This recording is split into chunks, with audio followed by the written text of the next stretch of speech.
Hello learners, नमस्कार। मैं doctor Lakshmi Narayan, associate professor of economics, government college Mahendragarh.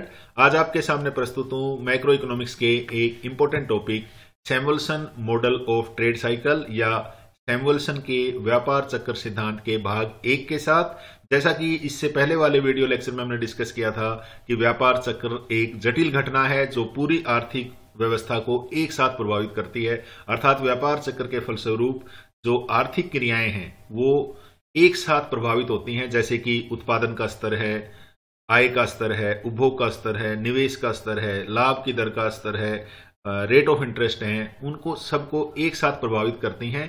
और ये जो प्रभाव है ये साइक्लिक होते हैं, अर्थात एक समय ये सभी एक साथ बढ़ते हैं या एक साथ पॉजिटिव डायरेक्शन में जाते हैं और इनकम को और रोजगार के स्तर को बढ़ाकर ऊपर ले जाते हैं, और इसी तरीके से ये एक साथ सारे नीचे की तरफ आते हैं। यानी जो अलग अलग फेजेज हैं ट्रेड साइकिल्स के, जो हमने इससे पहले वाले वीडियो लेक्चर में डिस्कस किया था, उनकी कैरेक्टरिस्टिक्स के साथ।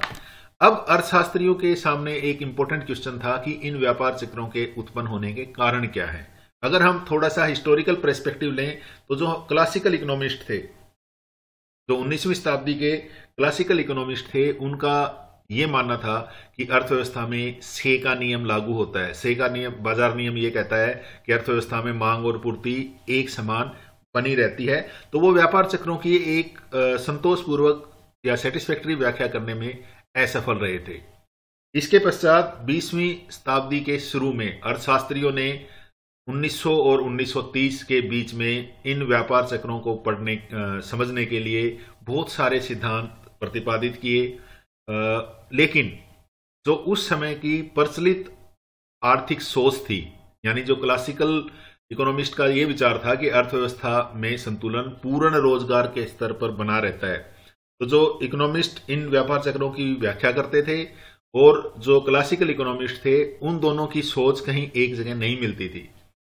इसका श्रेय लॉर्ड केन्स को जाता है, जिन्होंने अपनी पुस्तक जनरल थ्योरी में व्यापार चक्र के सिद्धांत को ठीक से व्याख्या की। और उसका कारण यह था कि उन्होंने फुल एम्प्लॉयमेंट इक्विलिब्रियम की जो कंसेप्ट है उसको नकारते हुए ये कहा था कि अर्थव्यवस्था में संतुलन जो है वो पूर्ण रोजगार के स्तर से पहले भी हो सकता है और उसके बाद में भी हो सकता है। तो केन्स का ये जो सिद्धांत था, उसके बाद से ये माना जाने लगा, या केन्स का ये मानना था कि व्यापार चक्रों के आने में एक मुख्य भूमिका है वो इन्वेस्टमेंट की है।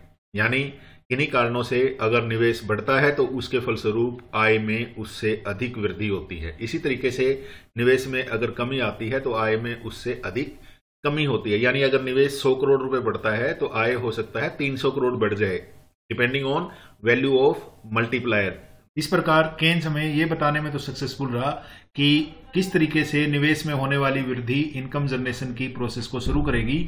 लेकिन केन्स का जो सिद्धांत है वो व्यापार चक्रों की साइक्लिक और क्यूमुलेटिव नेचर को एक्सप्लेन करने में विफल रहा। वो हमें ये बताने में विफल रहा कि जो ट्रेड साइकिल्स आएंगे वो साइक्लिक क्यों होंगे और इसके साथ साथ उनकी जो फ्लक्चुएशन है वो क्यूमुलेटिव नेचर की क्यों होगी। यानी जो साइकिल्स की स्विंग है, एक तरीके से जो वेरिएबल्स हैं जिनमें काफी तेजी से वृद्धि होती है, वो क्यों होती है, उसको एक्सप्लेन करने में विफल रहा था। इसलिए सैमुअल्सन ने 1939 में एक लेख प्रकाशित किया था, interaction between the multiplier analysis and accelerator principle, जो 1939 में उन्होंने पब्लिश किया था। और इसमें उन्होंने व्यापार चक्र के सिद्धांत का एक नया सिद्धांत दिया था जिसे modern theory of trade cycle के नाम से भी जानते हैं, यानी व्यापार चक्र के आधुनिक सिद्धांत के नाम से भी जानते हैं। इसको हम Samuelson model of trade cycle के नाम से भी जानते हैं। इसको हम Samuelson accelerator multiplier interaction model के नाम से भी जानते हैं। अर्थात केन्स का जो मॉडल है उसको हम मल्टीप्लायर एक्सेलरेटर इंटरेक्शन मॉडल भी कहते हैं। सैमुअल्सन के बाद प्रोफेसर हिक्स ने भी इस मॉडल को विकसित किया।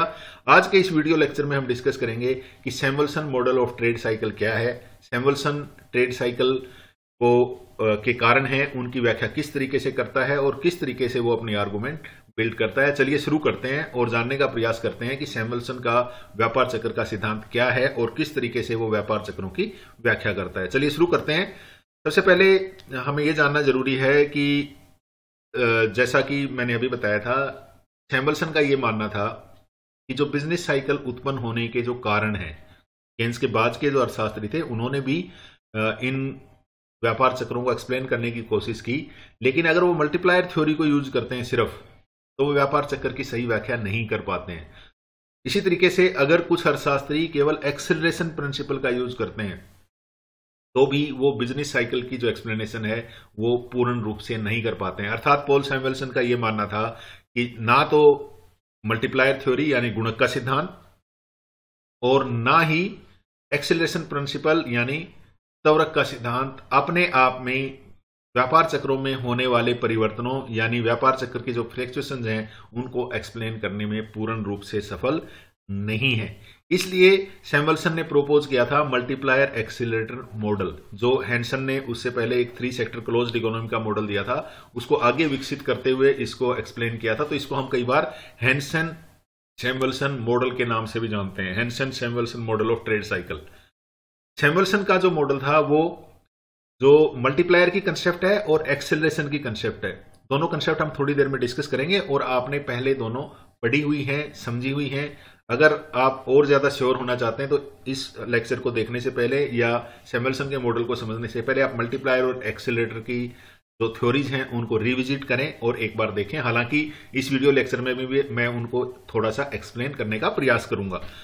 सैमुएल्सन का जो मॉडल है वो पहला कदम था मल्टीप्लायर और एक्सेलरेटर की थ्योरी को एक साथ इंटीग्रेट करने का, एक साथ दोनों कंसेप्ट जो गुणक की कंसेप्ट है और त्वरक की कंसेप्ट है उन दोनों को एक साथ एकीकृत करने का सैमुएल्सन का पहला प्रयास था।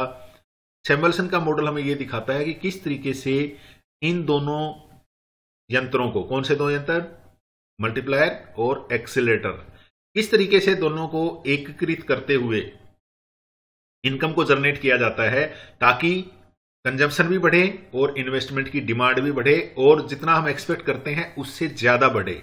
यानी जो मल्टीप्लायर और एक्सेलरेटर की जो फोर्सेज हैं जब उनको हम कंबाइंड करते हैं तो उपभोग का स्तर और निवेश का स्तर जितनी हम आशा करते हैं उससे अधिक बढ़ता है और या उससे अधिक घट भी सकता है, जिसके फलस्वरूप बिजनेस साइकिल्स आते हैं। ऐसा प्रोफेसर सैमुएल्सन का मानना था, उन्होंने अपने ट्रेड साइकिल में इसकी व्याख्या की है। सैमुएल्सन के व्यापार चक्र के सिद्धांत को समझने के लिए हमें 2 प्रकार के निवेश, ऑटोनोमस इन्वेस्टमेंट या स्वायत्त निवेश या ड्राइव्ड इन्वेस्टमेंट या इंड्यूस्ड इन्वेस्टमेंट या प्रेरित निवेश, इनके अंतर को समझना जरूरी है।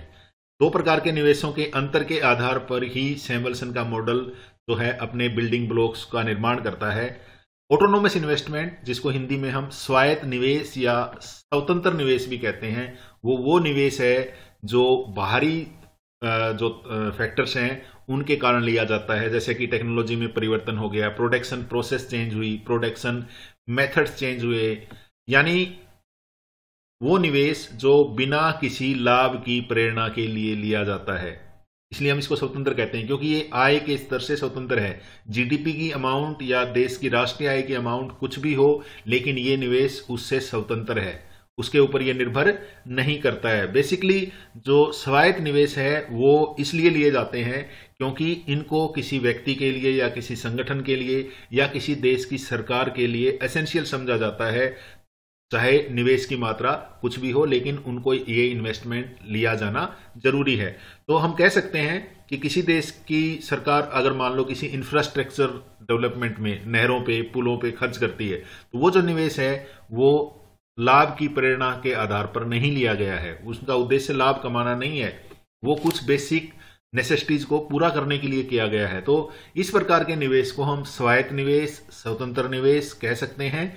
ये निवेश आय के स्तर से स्वतंत्र होता है, जीडीपी से इसका कोई संबंध नहीं होता है, प्रॉफिट इसका मोटिव नहीं होता है। इसके विपरीत सैमुएल्सन का यह मानना था, या जो इंड्यूस्ड इन्वेस्टमेंट की परिभाषा भी यही कहती है कि वो निवेश जो उद्योगपतियों के द्वारा लाभ प्राप्ति के उद्देश्य से किया जाता है। जैसे कि किसी देश की अगर आय बढ़ती है तो आय बढ़ने के साथ साथ उपभोग का स्तर बढ़ता है, उपभोग का स्तर बढ़ने से उपभोग वस्तुओं की मांग बढ़ती है। इस बढ़ी हुई मांग को पूरा करने के लिए जो निवेश किया जाता है उसको हम ड्राइव्ड और इंड्यूस्ड इन्वेस्टमेंट कहते हैं। इसको ड्राइव्ड इन्वेस्टमेंट इसलिए कहते हैं क्योंकि इसको आय के स्तर में होने वाले परिवर्तनों से प्राप्त किया जाता है। इसकी जो व्युत्पत्ति होती है, इसकी जो डेरिवेशन होता है इन्वेस्टमेंट का, ड्राइव्ड इन्वेस्टमेंट का, वो इनकम है। इसको इंड्यूस्ड इन्वेस्टमेंट इसलिए कहते हैं कि ये जो निवेश है ये लाभ प्राप्ति के लिए उद्देश्य से किया जाता है। इसका मुख्य जो एम होता है वो लाभ कमाना होता है, यानी आय के स्तर के बढ़ने के साथ साथ ये बढ़ जाता है और आय के स्तर के घटने के साथ ये घट भी सकता है, क्योंकि कंज्यूमर डिमांड बढ़ने और घटने से जो स्वतंत्र निवेश है वो घटता और बढ़ता है। तो हमें इन दोनों प्रकारों निवेश के इन दोनों प्रकारों में अंतर को ठीक से समझना जरूरी है। आगे जब हम एक्सप्लेन करेंगे तो इस डिस्टिंक्शन को हम यूज करेंगे। इसी तरीके से सैमुअल्सन के मॉडल को अगर हमें ठीक से समझना है तो हमें केन्स की मल्टीप्लायर अप्रोच और क्लार्क की एक्सेलरेटर अप्रोच को ठीक से समझना जरूरी है। उन दोनों प्रिंसिपल्स को, मल्टीप्लायर प्रिंसिपल और एक्सेलरेटर के प्रिंसिपल को ठीक से समझना जरूरी है। अगर आपको इसके बारे में कोई डाउट है तो एक बार फिर से आप इन दोनों थ्योरीज को रेफर कर सकते हैं सैमुअल्सन के मॉडल को समझने से पहले। जैसा कि हम जानते हैं मल्टीप्लायर का जो मॉडल है वो ये कहता है कि जब भी निवेश में वृद्धि होती है तो आय में उससे कई गुना अधिक वृद्धि होती है। कितने गुना? k टाइम्स वृद्धि होती है। यानी जो इन्वेस्टमेंट मल्टीप्लायर है वो ये कहता है कि निवेश में वृद्धि के फलस्वरूप आय में होने वाली वृद्धि उससे कई गुना अधिक होती है। उदाहरण के लिए मान लो निवेश में 100 करोड़ रुपए की वृद्धि हुई। अगर इस 100 करोड़ की वृद्धि के कारण देश की जो इनकम बढ़ेगी वो 100 करोड़ नहीं बढ़ेगी, वो 100 करोड़ से कुछ ज्यादा बढ़ेगी। मान लो वो 250 करोड़ बढ़ के 250 करोड़ रुपए हो गई इनकम। यानी निवेश में वृद्धि के फलस्वरूप आय जो है वो 100 करोड़ रुपए की वृद्धि के फलस्वरूप आय 250 करोड़ अगर बढ़ेगी तो इसका मतलब कितने गुना बढ़ी? 2.5 टाइम्स, यानी 100 गुना 2.5 250 होगा। तो जो 2.5 है, जो गुणांक है यहां पे k, ये हमारा मल्टीप्लायर है। यानी हम कह सकते हैं कि मल्टीप्लायर क्या है? मल्टीप्लायर होगा डेल्टा वाई में जो चेंजेस होंगे वो होंगे k इंटू डेल्टा आई, या हम ये कह सकते हैं k की वैल्यू क्या होगी? Delta Y upon delta I. ठीक है, तो delta Y upon delta I होगी और जो वैल्यू ऑफ मल्टीप्लायर है वो क्या होगी? k की वैल्यू किसके बराबर होती है? वो होती है 1/1 माइनस एमपीसी, जो हम पहले डिस्कस कर चुके हैं। यानी जितनी निवेश में वृद्धि होगी, मैंने कितना बताया था? 100 करोड़। आय में वृद्धि कितनी हो गई? 250 करोड़। तो कितने से गुना किया निवेश को हमने? 2.5 से। तो ये 2.5 है, ये हमारा गुणक है। इसको हम दूसरी तरीके से भी कह सकते हैं कि जितनी आय है 250/100 यानी डेल्टा वाई, आय में कितना परिवर्तन हुआ और इनकम इन्वेस्टमेंट में कितना परिवर्तन हुआ, दोनों का जो रेशियो है वो k होगा। अब k की वैल्यू हम किस चीज पे निर्भर करती है वो हमने डिस्कस किया था। जब हमने मल्टीप्लायर की प्रोसेस को डिस्कस किया था तो हमने बताया था कि k की वैल्यू जो है वो होती है 1/1 माइनस एमपीसी। एमपीसी क्या है यहाँ पे? What is MPC? MPC is marginal propensity to consume, यानी उपभोग की सीमांत प्रवृत्ति की दर। यानी जितने हमारी आय बढ़ती है उसका कितना हिस्सा हम उपभोग पे खर्च करते हैं।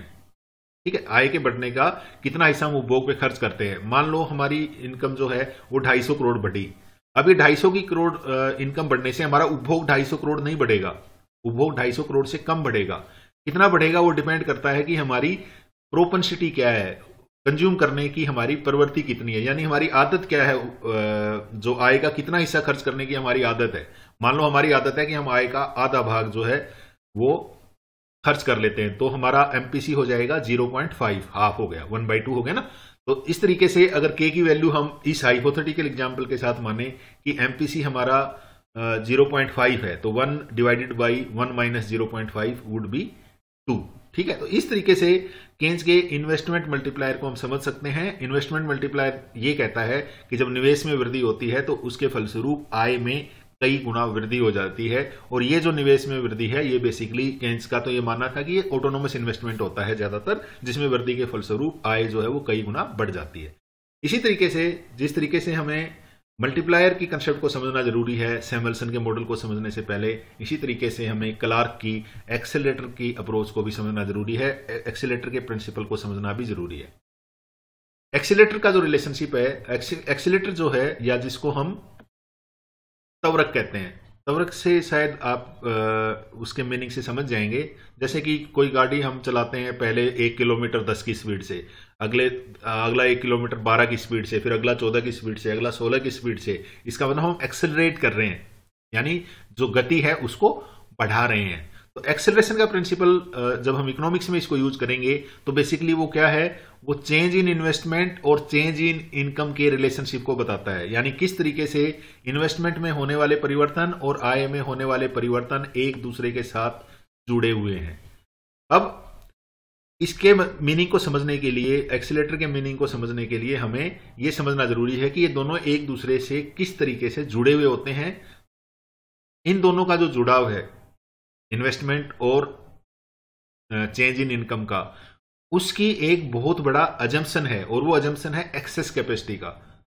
एक्सेस कैपेसिटी यानी क्षमता आधिक्य। क्षमता आधिक्य क्या है पहले उसको समझना जरूरी है। क्षमता आधिक्य का से हमारा अभिप्राय है कि अगर कोई उद्योग एक दिन में 100 यूनिट का प्रोडक्शन कर सकता है, उसकी मशीनें और लेबर को यूज करते हुए 100 यूनिट का प्रोडक्शन कर सकता है, लेकिन वो किन्हीं कारणों से अगर 80 यूनिट का ही प्रोडक्शन कर रहा है तो इसका मतलब 20 यूनिट का प्रोडक्शन वो और बढ़ा सकता है। यानी उस उद्योग में अतिरिक्त उत्पादन क्षमता विद्यमान है, उसको हम कहते हैं एक्सेस कैपेसिटी। अगर ये एक्सेस कैपेसिटी ना हो, मान लो उद्योग जो है 100 यूनिट बना सकता है और 100 यूनिट ही बना रहा है, तो उस कंडीशन में अगर इनकम बढ़ती है, हमारी आय बढ़ गई, 250 करोड़ हो गई थी ना, उसी एग्जांपल को आगे लेते हैं। इस 250 करोड़ बढ़ी हुई आय के फलस्वरूप क्या होगा, उपभोग बढ़ेगा।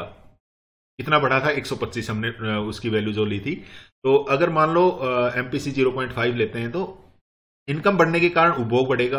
अब उपभोग बढ़ेगा तो वस्तुओं की मांग बढ़ेगी, लेकिन क्योंकि जो वर्तमान उद्योग हैं उनमें अतिरिक्त उत्पादन क्षमता विद्यमान नहीं है, एक्सेस कैपेसिटी नहीं है, तो अब क्या होगा, अब उस मांग को पूरा करने के लिए नया निवेश किया जाएगा। वो निवेश कौन सा होगा, इंड्यूस्ड इन्वेस्टमेंट होगा, क्योंकि वो आय में परिवर्तन के कारण प्रेरित हुआ है, यानी उसके कारण उसको करना जरूरी हो गया है। तो इस बढ़े हुए निवेश के, बढ़े हुए उपभोग की पूर्ति को सुनिश्चित करने के लिए नया निवेश लेना पड़ेगा। यानी ये जो नया निवेश है ये किस चीज पे डिपेंड करेगा, ये उपभोग में होने वाले परिवर्तन पे निर्भर करेगा।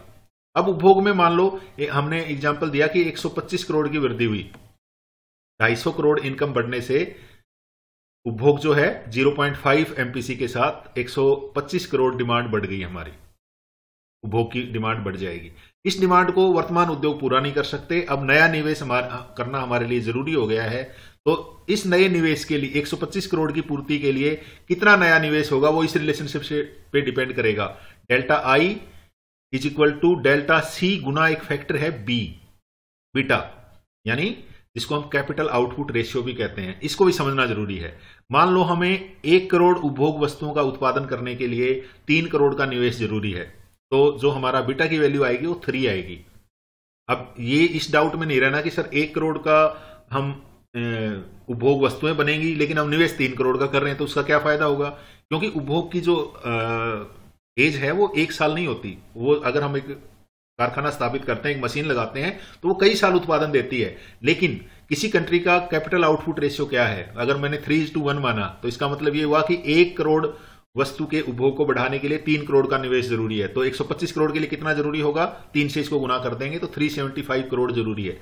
यानी जो डेल्टा आई है वो बराबर होगा डेल्टा सी, उपभोग में कितना परिवर्तन हुआ और बीटा की वैल्यू कितनी है। इस रिलेशनशिप के द्वारा हम जो है वो एक्सीलरेटर के प्रिंसिपल को समझ सकते हैं। लेकिन जैसा कि मैंने बताया था, उपभोग में परिवर्तन क्यों होता है, उपभोग में परिवर्तन क्यों होता है, इस बीटा को हम एक्सीलरेटर भी कहते हैं। जो बीटा की वैल्यू ली इसको हम एक्सीलरेटर या त्वरक भी कहते हैं। अब हमने ये देखा कि उपभोग जो है वो आय का फंक्शन है, क्योंकि अगर उपभोग में परिवर्तन है वो आय में होने वाले परिवर्तन पर निर्भर करता है। और आय में कितना परिवर्तन होगा, मैंने अभी रिलेशनशिप बताई अल्फा, यानी उपभोग प्रवृत्ति कितनी है, जिसको उस एग्जांपल में हमने 0.5 लिया था, और डेल्टा वाई कितना है, यानी आय में होने वाला परिवर्तन कितना है। तो इस आधार पे जो है हम डेल्टा आई की वैल्यू निकाल सकते हैं। डेल्टा आई क्या था, बीटा इंटू डेल्टा सी, लेकिन डेल्टा सी क्या है, अल्फा इंटू डेल्टा वाई। तो यहां पे डेल्टा आई किसके बराबर होगा, alpha beta into delta Y, यानी आय में कितना परिवर्तन हुआ उसके साथ आपका अल्फा में कितना परिवर्तन होगा। तो आय और निवेश में संबंध इस इक्वेशन के द्वारा है, ठीक है। लेकिन ये इक्वेशन और जो ये इक्वेशन थी delta is equal to beta into delta C, ये दोनों एक ही इक्वेशन है, कहने का तरीका अलग है। यहां पे हम जो निवेश में होने वाली वृद्धि है उसको आय में होने वाली वृद्धि से जोड़ते हैं, और यहां पे हम उपभोग में होने वाली वृद्धि के साथ निवेश में होने वाली वृद्धि को जोड़ते हैं। ये दोनों रिलेशनशिप आपको ध्यान रखनी होंगी, क्योंकि जब हम एक न्यूमेरिकल एग्जांपल के द्वारा एक्सप्लेन करेंगे तो इस रिलेशनशिप को हम कहीं ना कहीं यूज करेंगे। तो ये था एक्सीलेटर का प्रिंसिपल। एक्सीलेटर का प्रिंसिपल क्या कहता है कि किसी कारण से अगर आय बढ़ती है तो उस बढ़ी हुई आय के कारण उपभोग की मांग जो बढ़ेगी उसकी पूर्ति के लिए नया निवेश जरूरी है, और उस नए निवेश का मान क्या होगा वो एक तो आय में होने वाले परिवर्तन पर निर्भर तो करता है कि कितना चेंज होगा, उसके साथ साथ एक दूसरे फैक्टर पे डिपेंड करता है जिसको हम कहते हैं बीटा, कैपिटल आउटपुट रेशियो भी कहते हैं, एक्सीलेटर भी कहते हैं, जिसको कि त्वरक के मान पे निर्भर करेगा, जिसको हमने इस एग्जांपल में बीटा की वैल्यू से लिया हुआ है। चलिए, इस सारी नॉलेज के साथ एक ऑटोनोमस इन्वेस्टमेंट और इंड्यूस्ड इन्वेस्टमेंट में अंतर की इंफॉर्मेशन के साथ, और इसके साथ साथ हमने मल्टीप्लायर और एक्सीलेटर की कंसेप्ट्स भी डिस्कस की। इन चारों के यूज के साथ हम मल्टीप्लायर और एक्सीलेटर के इंटरेक्शन को देखते हैं कि किस तरीके से वो इंटरेक्ट करते हैं। सबसे पहले इकोनॉमी में ऑटोनोमस इन्वेस्टमेंट की जो है उसमें वृद्धि होती है, यानी जो हमारा स्वायत्त निवेश है जो लाभ उद्देश्य के लिए नहीं किया गया उसमें परिवर्तन होता है। जब हमारा ऑटोनोमस इन्वेस्टमेंट इंक्रीज होता है तो उसका इंपैक्ट क्या होगा, जैसा कि हमने डिस्कस किया था कि जब भी निवेश में वृद्धि होगी तो आय में उससे कई गुना वृद्धि होगी। यानी हमारा जब ऑटोनोमस इन्वेस्टमेंट चेंज हुआ, 100 करोड़ बढ़ गया, तो उसके कारण आय भी बढ़ेगी, और कितनी बढ़ेगी, वो मल्टीप्लायर की वैल्यू के बराबर बढ़ेगी। अपने हाइपोथेटिकल एग्जांपल में हमने मल्टीप्लायर की वैल्यू क्या ले ली थी, 2 ली थी, या एमपीसी की वैल्यू पे वो निर्भर करेगी। तो डेल्टा आई गुणा मल्टीप्लायर की वैल्यू, और मल्टीप्लायर की वैल्यू किसके बराबर थी, 1 divided by 1 minus MPC. MPC है हमारी मार्जिनल प्रोपेंसिटी टू कंज्यूम। यानी जब वो स्वायत्त निवेश में परिवर्तन होगा तो उसके फलस्वरूप मल्टीप्लायर इफेक्ट के कारण आय में वृद्धि होगी। अब क्योंकि आय बढ़ गई, अब इस आय के बढ़ने से उपभोग वस्तुओं की मांग बढ़ेगी। वर्तमान उद्योगों में एक्सेस कैपेसिटी नहीं है तो उसके कारण नया निवेश अंडरटेक करना पड़ेगा, और जो नया इन्वेस्ट अंडरटेक करना पड़ेगा उसके फलस्वरूप जो एक्सीलरेशन का प्रिंसिपल है उसके फलस्वरूप उसकी मात्रा निर्धारित होगी। यानी इनकम इंक्रीज होने से उपभोग इंक्रीज हुआ, उपभोग इंक्रीज होने के कारण उपभोग वस्तुओं की मांग बढ़ी, जिसके फलस्वरूप इंड्यूस्ड इन्वेस्टमेंट होगा, और वो एक्सीलेटर के कारण होगा। तो एक्सीलेटर की वैल्यू के हिसाब से जो डेल्टा आई डी में चेंजेस होंगे, डेल्टा आई डी में कितने चेंजेस होंगे, इनकम में परिवर्तन गुना हमारा एक्सीलेटर की वैल्यू यानी बीटा, जो हमने ली थी, अभी एक्सप्लेन की थी। अब उसके कारण क्या हुआ, उसका इफेक्ट क्या होगा, चलिए फिर से देखते हैं एक बार कि ऑटोनोमस इन्वेस्टमेंट में वृद्धि हुई, स्वायत्त निवेश में वृद्धि हुई, स्वायत्त निवेश में वृद्धि होने के कारण मल्टीप्लायर के कारण आय में वृद्धि हुई, आय में वृद्धि के फलस्वरूप उपभोग वस्तुओं में वृद्धि हुई, जिसके फलस्वरूप उस उपभोग वस्तुओं की मांग को पूरा करने के लिए इंड्यूस्ड इन्वेस्टमेंट लिया जाएगा, और उसकी वैल्यू आय में परिवर्तन होना और ये बीटा के साथ उसके रिलेशनशिप पे डिपेंड करेगी। और इसके फलस्वरूप इन सब का रिजल्ट क्या होगा कि जो हमारी एग्रीगेट डिमांड और इनकम है वो और अधिक मात्रा में बढ़ जाएगी। यानी जो हमारा इनकम है वो और अधिक बढ़ेगी, इनकम और अधिक बढ़ेगी तो फिर से हमारा इन्वेस्टमेंट और अधिक बढ़ जाएगा। तो ये मल्टीप्लायर और एक्सीलरेटर के इंटरेक्शन की जो प्रोसेस है उसके कारण जो सैमुअल्सन के व्यापार चक्कर आते हैं, या इनके कारण व्यापार चक्कर आते हैं, ऐसा सैमुअल्सन का मानना था। चलिए इस प्रोसेस को एक बार फिर से देखते हैं किस तरीके से इंटरेक्ट करते हैं एक्सीलरेटर और मल्टीप्लायर। पहले स्वायत्त निवेश में परिवर्तन हुआ, मल्टीप्लायर के कारण इनकम बढ़ गई, इनकम बढ़ने के कारण इंड्यूस्ड इन्वेस्टमेंट बढ़ेगा, इंड्यूस्ड इन्वेस्टमेंट बढ़ने के कारण फिर इनकम बढ़ जाएगी, और फिर इनकम बढ़ने से फिर से हमारी जो है निवेश में वृद्धि होगी, और ये प्रोसेस चलती रहेगी। तो जो क्यूमुलेटिव नेचर है ये मल्टीप्लायर और एक्सीलरेटर के इंटरेक्शन के कारण आती है, दोनों की अंतःक्रिया के कारण आती है, जिसको अकेला मल्टीप्लायर और एक्सीलरेटर एक्सप्लेन नहीं कर सकता। दोनों की जो इंटरेक्शन है, दोनों का जो अंतःक्रिया है, उसके द्वारा ही हम मल्टीप्लायर एक्सीलरेटर मॉडल को ठीक से एक्सप्लेन कर सकते हैं। सैमुअल्सन ने व्यापार चक्र के अपने सिद्धांत में इसी अप्रोच को, इसी इंटरेक्शन को यूज किया है। तो अब हम समझते हैं इस इंटरेक्शन को, एक बार फिर से समराइज कर लेते हैं कि जब इंड्यूस्ड इन्वेस्टमेंट बढ़ेगा तब इनकम बढ़ेगी, इनकम बढ़ने के कारण ये इनकम जो बढ़ेगी ये इसी तरीके से बढ़ेगी जैसा ऑटोनोमस इन्वेस्टमेंट के बढ़ने के कारण हुआ था। यानी मल्टीप्लायर फिर से काम करेगा, अब मल्टीप्लायर फिर से काम करेगा तो फिर से इनकम बढ़ेगी, इनकम बढ़ेगी तो फिर से कंज्यूमर गुड्स की डिमांड बढ़ेगी, कंज्यूमर गुड की डिमांड बढ़ने के कारण फिर से जो इन्वेस्टमेंट है वो बढ़ेगा, यानी जो मल्टीप्लायर प्रोसेस और प्रिंसिपल ऑफ एक्सेलरेशन है वो एक दूसरे के साथ अंतरक्रिया करेंगे, जिसके फलस्वरूप इनकम जो है जितना हम सोचते हैं उससे भी अधिक तेजी से बढ़ेगी। और इसका रिजल्ट क्या होगा कि कुछ एक्सोजीनियस फैक्टर थे, हमने कहा था ना ऑटोनोमस इन्वेस्टमेंट जो है वो एक्सटर्नल फैक्टर्स पे डिपेंड करता है, इनकम पे डिपेंड नहीं करता, जिसके कारण मल्टीप्लायर इफेक्ट काम में आएगा। मल्टीप्लायर इफेक्ट जो है वो इनकम को बढ़ाएगा, इनकम के बढ़ने से इंड्यूस्ड इन्वेस्टमेंट बढ़ेगा, इंड्यूस्ड इन्वेस्टमेंट के बढ़ने से इंड्यूस्ड इन्वेस्टमेंट के बढ़ने से एक्सेलरेशन का प्रिंसिपल यूज कर होगा और उसके कारण जो हमारा निवेश है वो कई गुना बढ़ जाएगा। तो ये पूरी प्रोसेस है मल्टीप्लायर एक्सीलेटर के इंटरेक्शन की।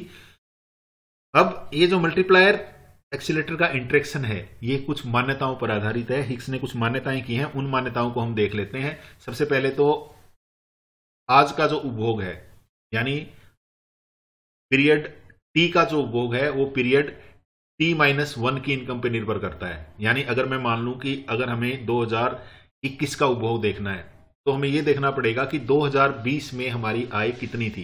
2020 की आय के आधार पे हम 2021 का उपभोग करेंगे, यानी उपभोग में एक लैग होगी, 1 ईयर या 1 टाइम पीरियड, इसको आप ईयर भी कह सकते हो, इसको एक टाइम पीरियड भी कह सकते हो। एक टाइम पीरियड की लैग होगी, यानी जिस पीरियड का हम उपभोग नापेंगे वो उस पीरियड की इनकम पे डिपेंड नहीं करता, उससे एक पीरियड पीछे की इनकम पे डिपेंड करता है। यानी सीटी जो है वो फंक्शन होगा YT-1, यानी वर्तमान समय का उपभोग पिछला समय T-1 की आय पर निर्भर करता है। 2021 का उपभोग 2020 की आय पर निर्भर करेगा। इसी तरीके से जो इन्वेस्टमेंट है वो भी एक लैग के साथ काम करेगा, यानी जो इंड्यूस्ड इन्वेस्टमेंट होगा वो इस साल की इनकम के बढ़ने से नहीं बढ़ेगा, वो पिछली साल की इनकम के बढ़ने से बढ़ेगा। यानी IT जो है वो फंक्शन होगा YT-1, और हमने देखा था कि जो फंक्शन है डेल्टा C पे डिपेंड करता है कि उस आय में परिवर्तन के कारण उपभोग कितना बढ़ता है। इसके बाद उन्होंने कहा कि जो ऑटोनोमस इन्वेस्टमेंट है नॉर्मली गवर्नमेंट अंडरटेक करती है और वो हमेशा कांस्टेंट रहता है। ये आपको जो कीवर्ड है वो कांस्टेंट याद रखना है कि ऑटोनोमस इन्वेस्टमेंट है उसको ये मॉडल कांस्टेंट मानता है कि उसकी जो वैल्यू है वो चेंज नहीं होती है। इसके साथ साथ जैसा कि मैंने बताया था ये मॉडल इस मान्यता पे काम करता है कि जो वर्तमान उद्योग हैं उनमें एक्सेस कैपेसिटी अवेलेबल नहीं है। एक्सेस कैपेसिटी मैंने डिफाइन किया था 100 और 80 का एग्जांपल देके कि अगर एक फर्म 100 यूनिट का प्रोडक्शन कर सकती है और केवल 80 यूनिट का प्रोडक्शन करती है तो जो 20 यूनिट है वो उसकी एक्सेस प्रोडक्शन कैपेसिटी है। लेकिन ये सिद्धांत मान के चलता है कि ऐसी कोई एक्सेस प्रोडक्शन कैपेसिटी इकोनॉमी में नहीं है, क्योंकि अगर एक्सेस प्रोडक्शन कैपेसिटी होगी तो उपभोग वस्तुओं की मांग जो है वो वर्तमान उद्योग ही पूरा कर देंगे और नए निवेश की जरूरत नहीं होगी। इसलिए एजम्पशन हमारे लिए इंपॉर्टेंट है। तो there is no excess production capacity और there is no government intervention and no foreign trade. 3 sector को हम मान के चलें तो इसका मतलब एक बंद अर्थव्यवस्था में इस मॉडल को हम डिस्कस कर रहे हैं जिसमें फॉरेन ट्रेड नहीं है। ये सैमुअल्सन के मॉडल की कुछ इंपॉर्टेंट एजम्पशंस थी जिनके आधार पर सैमुअल्सन ने अपना मल्टीप्लायर एक्सीलेटर इंटरेक्शन का मॉडल विकसित किया है। आइए इस मॉडल की अब हम मैथमेटिकल रिप्रेजेंटेशन देखते हैं। जैसा कि हम जानते हैं कि कोई इकोनॉमी उस समय संतुलन में होती है जब उसकी जो आय है वो C plus G plus I के जोड़ के बराबर होती है। ये फेमस इक्वेशन है जो 3 सेक्टर इकोनॉमी के इक्विलिब्रियम की कंडीशंस को बताती है। अब यहां पे जो CT है, CT क्या है हमारा T समय का उपभोग। अब जैसा कि हमने थोड़ी देर पहले डिस्कस किया था कि T समय का उपभोग डिपेंड करता है T-Y समय की आय पर। तो जो इक्वेशन आएगी हमारी CT की वो आ जाएगी अल्फा इंटू वाई T-1। ये कंजम्पशन फंक्शन हमने पढ़ा हुआ है। कंजम्पशन फंक्शन ये कहता है CT इज इक्वल टू, पढ़ा था ना, A प्लस बी वाई। ए हमारा ऑटोनोमस कंजम्पशन था और बी हमारी मार्जिनल प्रोपेंसिटी टू कंज्यूम थी।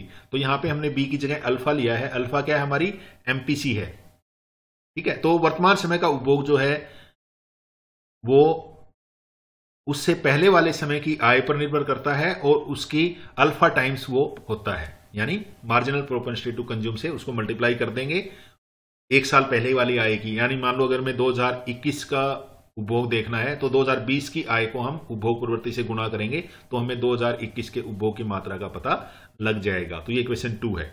इसी तरीके से जो हमारा IT है, जैसा कि हमने कहा था कि जो त्वरक का सिद्धांत IT है वो जो है निवेश जो है वो किस चीज पे डिपेंड करेगा, वो डिपेंड करेगा कंजम्पशन में चेंज कितना हुआ, यानी डेल्टा सी। जब मान्यताएं की थी तो मैंने बताया था IT is a function of delta C, यानी डेल्टा सी में कितना परिवर्तन हुआ और कैपिटल आउटपुट रेशियो कितना है, उसके आधार पे IT डिपेंड करेगा। ठीक है, क्लियर है आई थिंक। अगर हमें 2020 का इन्वेस्टमेंट, इंड्यूस्ड इन्वेस्टमेंट का लेवल निकालना है तो वो डिपेंड करेगा कि 2020 में उपभोग में परिवर्तन कितना हुआ था और हमारा एक्सेलेटर की वैल्यू या कैपिटल आउटपुट रेशियो की वैल्यू क्या है। तो यहां बीटा हमारा एक्सेलेटर है और ये इक्वेशन 3 है। ठीक है, ये CT हो गया, ये हमारा IT हो गया। इस इक्वेशन को थोड़ा सा आप क्या कर सकते हैं, हम ये जो CT है इक्वेशन 2 से CT की वैल्यू ले सकते हैं और इक्वेशन 3 में पुट कर सकते हैं। चलिए कोशिश करते हैं। ये हमारा IT है, बीटा तो वैसे का वैसा रहेगा, ये CT है, इसकी जगह क्या आ जाएगा, अल्फा वाई टी माइनस 1, ये आ गया ना, अल्फा वाई टी माइनस 1। अब क्योंकि ये CT है और इसके आगे हमें CT माइनस 2 भी निकालना है, T माइनस 1 भी निकालना है, तो इस T को अगर आप T माइनस 1 करते हैं तो वाई टी माइनस 2 हो जाएगी, तो ये आपकी वैल्यू आएगी अल्फा T माइनस 2।